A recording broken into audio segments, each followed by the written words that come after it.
For the first time since 2016, the Houston Astros returned to Pittsburgh. The last time they won a game, Colin McHugh is on the mound. This is a special crossover edition of Locked on Pirates and Locked on Astros. Let's start it right now. Alvarez hits a high drive center field. Bierling's back. This game is turned upside down. There's the runner. Fly ball down the right field line. Tucker comes on. Kyle Tucker. This time they finish the job. Hello and welcome to Locked on Astros, your daily Astros podcast. Here are your hosts, Eric the Man Huysman and Brett H-Town Wheelhouse Chancey. We are Locked on Houston Astros, and we hope that you join us for a daily Locked on Astros podcast. My name is Eric Huysman. You can find me on Twitter at Eric Talk Stros. Find the show at Locked on Astros, your team every day. Brett, where can you find you at? They can find me at H-Town Wheelhouse on Twitter and Instagram. They can find me at Stros411 on Twitter, Instagram, and Facebook. Always positive. Positive. I love when Ethan joins us. Always Stros. All right, and we got the 6-3 Pirates as our next opponent. 6-3 Pirates. When did you think you're ever going to hear that? Ethan Smith, how you doing, buddy? Tell us where they could find your podcast. Where can they find you at? They can find me on Twitter at MVP_Ethan and at Locked on Pirates. And you can find my show anywhere where you guys find this wonderful show. So, you know, the Locked on family continues to grow. I'm realizing I'm rhyming a lot here. I don't want to keep rhyming here because I'm going to have to start rapping a little bit. And I don't think you guys want that. No, you're not from Detroit, so I don't think that will work very well. So, guys, thank you for making Locked on Astros podcast your first listen every day. Go ahead and check out Ethan as well over on YouTube, and go and make us your first listen on Apple, Odyssey, Spotify, wherever you listen to your podcast. Check out Locked on Astros or Locked on not Lastros, not the last. I guess last of the Lastros is what we say with the Astros, but I don't know what you would say with the Pirates. So, but the Pirates no longer are in last place right now. They're doing pretty good is what I was trying to say. So make sure you go check out the Locked on Pirates podcast. So I'm excited about this. This is the first time since 2016 that the Astros have been in Pittsburgh. The last time that we've been in, the Astros actually played there. AJ Reed was the first baseman, and you've had a lot of weird. Garrett Cole was still a member of the Pirates, so it's been a long time. This should be an epic series, but I think the big elephant in the room is the injury to O'Neill Cruz. And I know I have him on two of my fantasy teams, and that was a big loss because, yes, his batting average wasn't great last year, but the kid's got some pop. And so what does this mean for the Pirates? Right at the time of recording right now, we don't know what the corresponding move is. The only thing we know is that he has a fractured left ankle. We don't know the extent of the fracture. We don't know if he's going to need surgery or not. We don't know a lot of different things. Obviously, the situation surrounding it, there have been varying opinions on it. I will stay away from that because I kind of voiced them already on my show earlier today that I had over at Locked on Pirates. You obviously are replacing the kid, but for the first time in a while, the Pirates do have a ton of options in AAA, which I might add, Indianapolis, our AAA affiliate, has won 5 straight games at the time of recording. So they're doing something right down there right now. But they actually have options that are going to be just fine while he's gone. Hopefully he's only gone for a month or two, but this is the Pirates we're talking about here. I'm used to pain and suffering, being 24 years old and only seeing this team have a winning record 4 times. But again, it's unfortunate. It is what it is. And the Pirates are going to have to figure it out. But having veterans like Carlos Santana, Andrew McCutchen, Rich Hill, who you guys are going to see in this series, having those guys in the clubhouse, this is what we were talking about in the offseason when these guys were coming in. These guys have seen this happen before to a star player on their team. They know how to react to it. They know how to tell the young guys, hey, it's going to be fine. We're 6-3 to start the season. Let's keep it rolling. That's pretty much how it's going to end up being for us. So who are the guys? You know, Cruz has been a guy that is, I think, on everybody's list. Of course, Brian Reynolds, I think, is the the hot item. He's the guy that everybody's wanting to take out on the next date because everybody wants Brian Reynolds. Other than Brian Reynolds, who in this lineup should Astros fans keep an eye on? Is it Sawinski? I know you got some young talent. Who in this lineup really shines that can pose a threat to Astros pitching? Well, so far, Ji-Hwan Bae has definitely been a guy that's given some other teams fits. You probably won't see him in the Monday game because he is a lefty. He struggled very bad against Nick Lodolo, and the one time we did see him against a lefty. There may have been other times too, but I obviously don't remember them because he didn't do anything of note for me to remember them. He's not very good against left-handed pitching, but then when we see Christian Javier on Tuesday, I would expect him to be in the lineup, and he'll also probably be replacing Oniel Cruz as the leadoff guy because he brings a very good element of speed. The kid had one of the funkiest bunts I've ever seen where the ball bounced over the pitcher. Wow. I don't know how it happened, but he still made it work. Canaan Smith and Jigba, shout out to his brother Jackson, who's going to be getting drafted by some NFL team this year, maybe the Houston Texans. Who knows?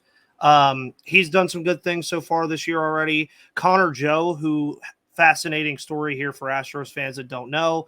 Connor Joe was drafted by Pittsburgh, a part of a trade. I forget which trade it was a long time ago. Obviously a mainstay with the Colorado Rockies for quite some time. And then we go out and trade for him this offseason to bring him back to where he was originally drafted. He's had a pretty good start with things as well. Obviously, Ke'Bryan Hayes.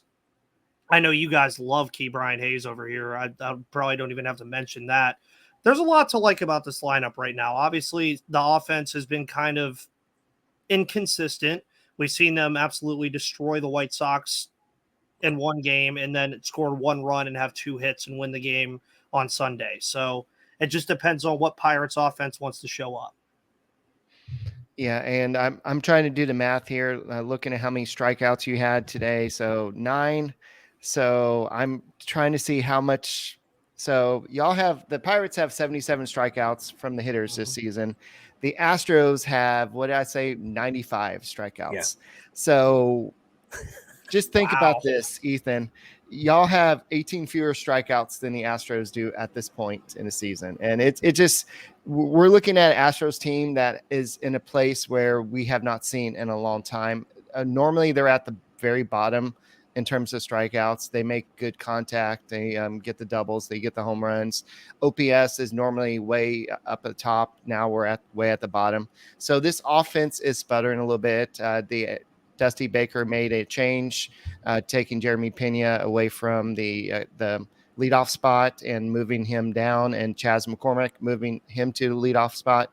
So you're not facing the Astros at full strength right now. Mm-hmm. Especially with, we talked about this off air, Jose Altuve is probably going to be out at least 2 months with the broken thumb.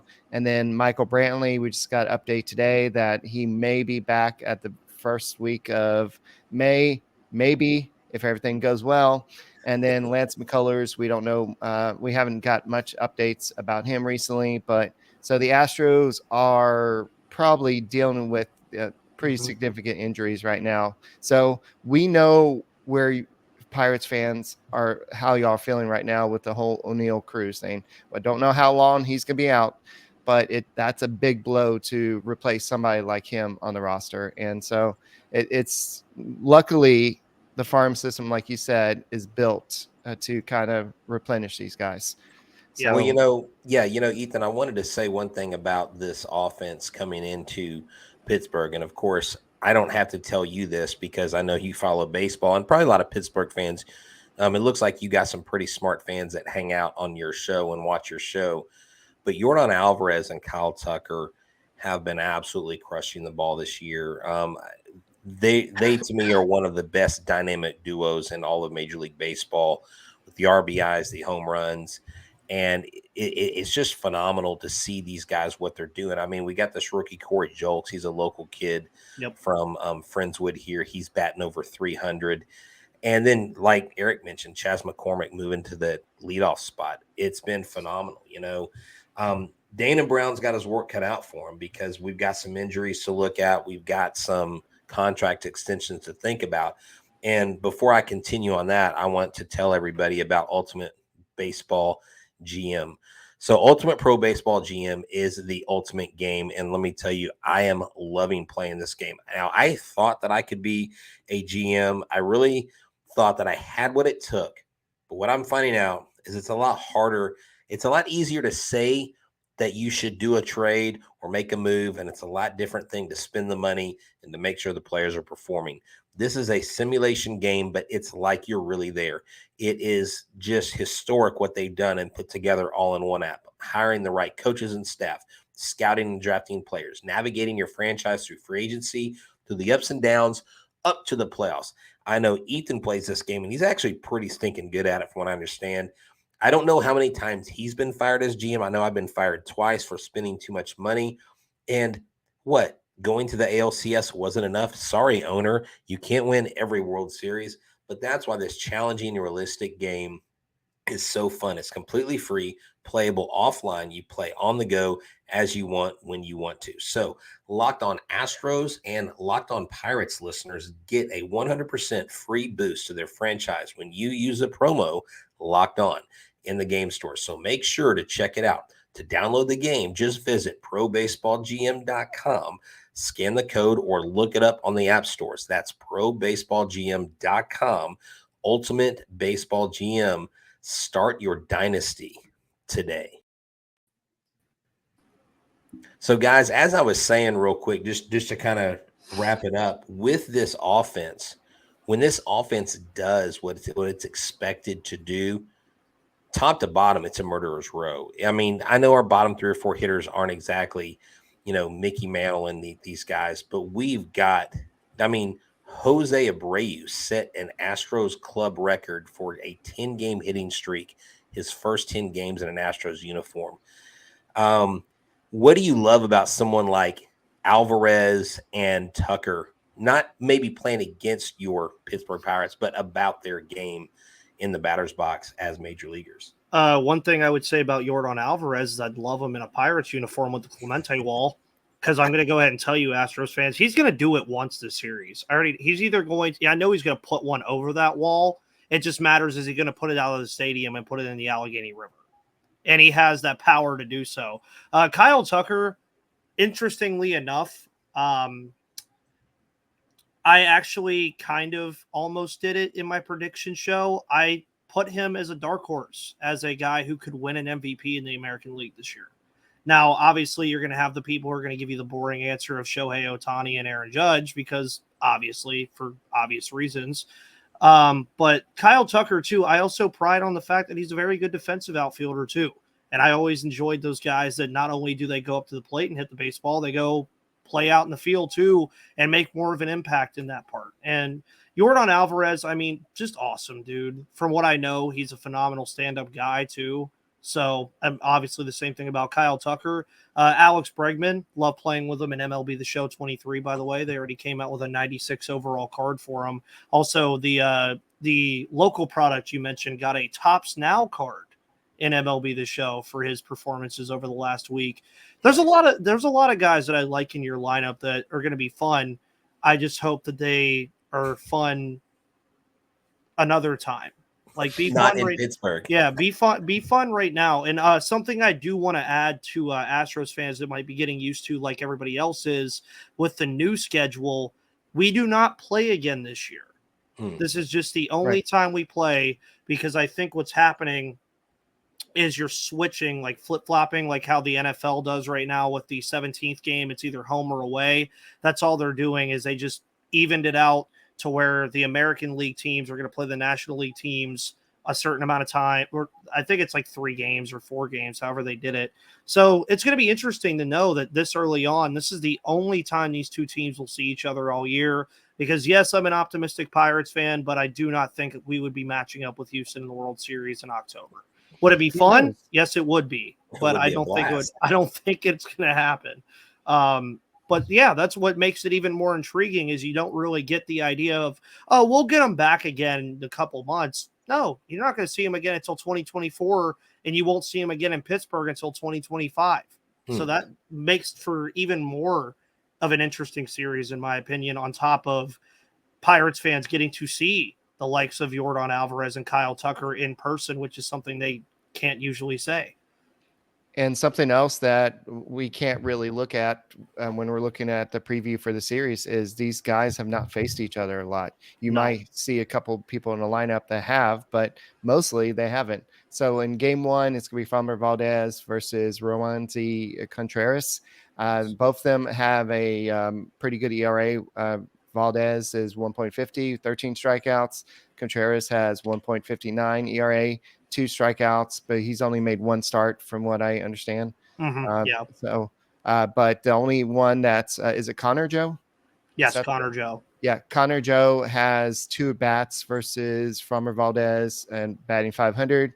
And Carlos Santana, of course, you have that big history, but that's still only 5 at bats. He's batting 200. That's all the experience, the history we have between. G-Man Choi really never faced Framber Valdez in Tampa. That is weird. Well, that's really weird. Hold on. So Choi, oh, you know what? Yeah, he's listed as not having faced Framber Valdez. That is really weird. Yeah, that is an anomaly because we played them quite a bit when he was with the Rays. That's interesting. You know, I didn't even, because when I saw Choi, I literally forgot that he still wasn't a Ray, right? But what a nice addition. A veteran bat is a solid glove, you know, goes up at the plate, is going to give you quality ABs.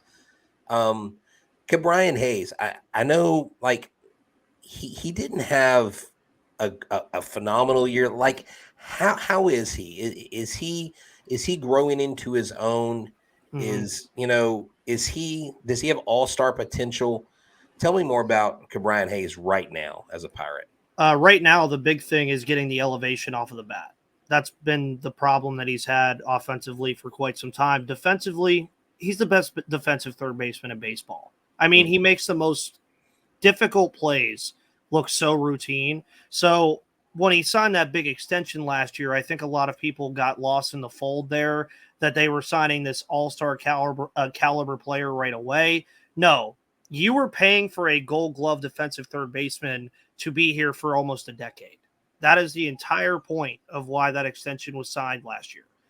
The bat, I think, is going to come along eventually. I mean, he's already had a couple of moments this year where if he would have just got like 1 degree more on a launch angle, the ball would have been out of the stadium.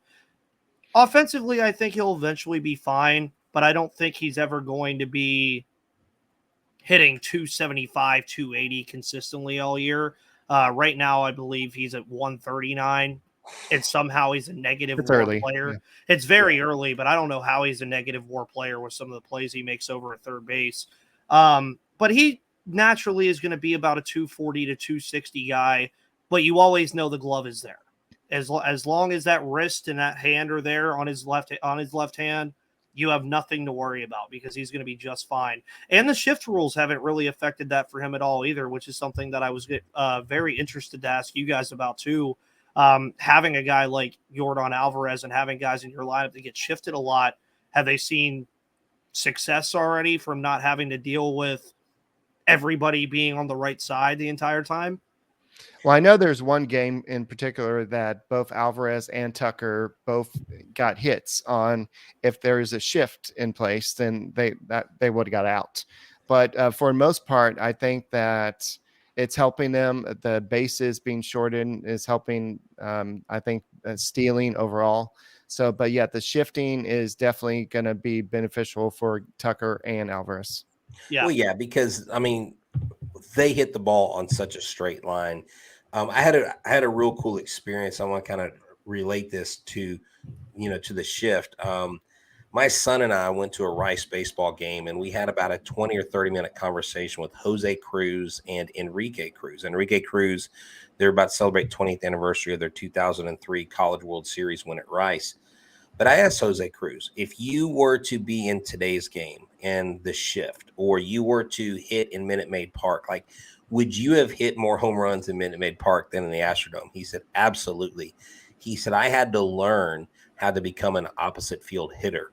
And he goes, people didn't shift and stuff, but if people would have shifted back then, like they were doing, he goes, they probably would have taken away a lot of those hits. And he says, but as a Major League Baseball player, you have to make an adjustment. Right. And I said, so I really think Tucker and Alvarez are going to benefit from the shift being banned. He goes, absolutely, because then the players, he goes, are where they're supposed to be, is what he said. And it was just neat, just getting this knowledge from one of the most storied players in Astros franchise history. And not only did he spend time talking to me, he was talking to my son. Hey, what do you play? Talking about basketball and the sport he plays. And he was like mentoring my son, like right there. I mean, that's just so cool, you know, but he just had tons of great things to say about, you know, Tucker and Alvarez and how much he enjoyed watching them play baseball. Oh yeah. And by the way, fun part about that too, that you mentioned that we were talking about the shift in the Pirates final game against the White Sox for the first time I've seen all year. Elvis Andrus of the White Sox actually got a shift violation because his back heel was in the outfield grass while he was playing second base. So what was the result? Like shift violation? Did he get like a yellow card? Is this like ball? A ball goes to the batter. Oh wow! Yeah. The pitcher turns around. Get your freaking feet in the. Get your feet in the grass. Which I will also mention to Astros fans too. Your pitchers are going to have to get used to where our pitch clocks are, because it was a big topic on our broadcast today. Instead of being like directly behind home plate, they're like near the dugouts. Really? Yeah. So it's caused a lot of issues at PNC Park already through the 3 games we played, with a lot of pitch clock violations and hitting violations. Yeah. Because as you guys saw with H-Town just doing, you have to kind of look over and then do it, which we know how pitchers are. They're like animals of habit. Right. They don't want to like look away from the catcher's mitt.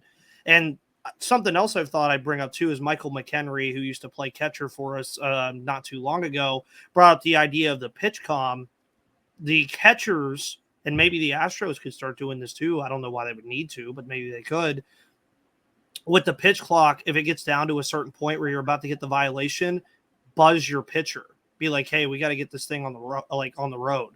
And that was something I didn't think about earlier. So I figured I'd add that's another layer to coming to PNC Park, is it's already kind of had some issues in terms of pitch clocks and batter violations. And I mean, hey, we had a 2-pitch strikeout earlier today because of a batter violation. See, Eric and I already kind of have a system, because look, you see my finger right here? Mm-hmm. Eric will, if I'm going too long making a point, I'll see this. This is our pitch comm. Your pitch it's like, comm. Keep going. Okay, move along, Brett. So we already have a system. So maybe they could hire, maybe they could hire Eric and I to help with this pitch comm situation. Like, we come up with a system, they could hire us. We could work for the Astros. I like that idea. I think that'd be so rare for that to happen, Brett, for that to happen. So, Ethan, this episode is brought to us by SoRare. Let's talk about it.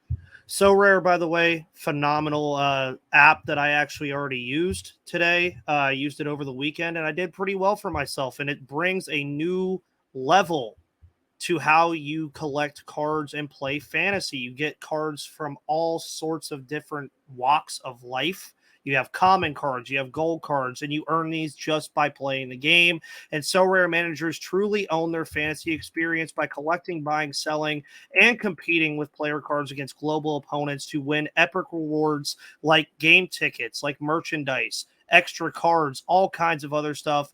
Win or lose, you still own your cards, and there's no cost to play. Plus, the more you win, the more you advance, collecting increasingly powerful cards and accessing next level competitions and rewards. And Juan Soto and Julio Rodriguez are brand ambassadors, so you'll see them over everything that SoRare does, and they will also be engaging with the SoRare community throughout the season at MLB events. Head to SoRare.com/lockedon. That's spelled SoRare.com to draft your team of free player cards, set your lineup, and start competing today to win epic rewards. Again, that's SoRare.com/lockedon to start playing today. By the way, I had a whole pile of SoRare players for the most part, so that's why I won some money. So make sure you download it on your phone right now. It looks just like this. All right. Yeah, that sounds awesome and great job. So let's get back to the series. I think that the Astros are going to be facing a totally different Pirates team than last year. I think some of the young guys, and we've already talked about some of them, are starting to find their form. Mitch Keller was one of those guys that a lot of people saw a lot of promise with. He got off to a rough start to his career, but now he was named the opening day starter, and he really was emotional about it. And that's, I know that video took off on social media, but what can we expect to see from Mitch Keller? He's going to hit the zone. That's one thing that he's finally doing, is instead of trying to work around the zone, he is actually just attacking hitters. And it's worked out pretty well for him for the most part. Ended 2022 really well, comes into 2023. Excuse me. And in that first opening day game against the Reds, his numbers did get a little inflated because he hit the century mark on pitches and gave up a double to Jason Vossler. That kind of inflated his ERA a little bit. Almost happened again against the Red Sox because Reese McGuire had a home run ball go about this far foul when he pitched a little too far into that game, but another great outing from him there. Just expect him to hit the zone with his fastball. He's going to love to use his slider. He loves to use his off-speed stuff too. And he's finally like a confident pitcher now. He doesn't like shy away from moments anymore. He doesn't get flustered when he gives up a bloop single. And Roansy Contreras, I'll say the same thing about him too. Nasty slider. He's going to use it. Rich Hill, you guys already know about that 68-mile-per-hour curveball as well. He's going to use that too. By the way, you mentioned Framber Valdez earlier. I see he had a good start. Christian Javier is one of my favorite pitchers in all of baseball, by the way, so I'm excited to obviously play him. I just like to see when players I like come to play the Pittsburgh Pirates. Doesn't happen very often. And then Jose Urquidy has the pitching staff at least been a bright spot amidst all the injuries for you guys so far.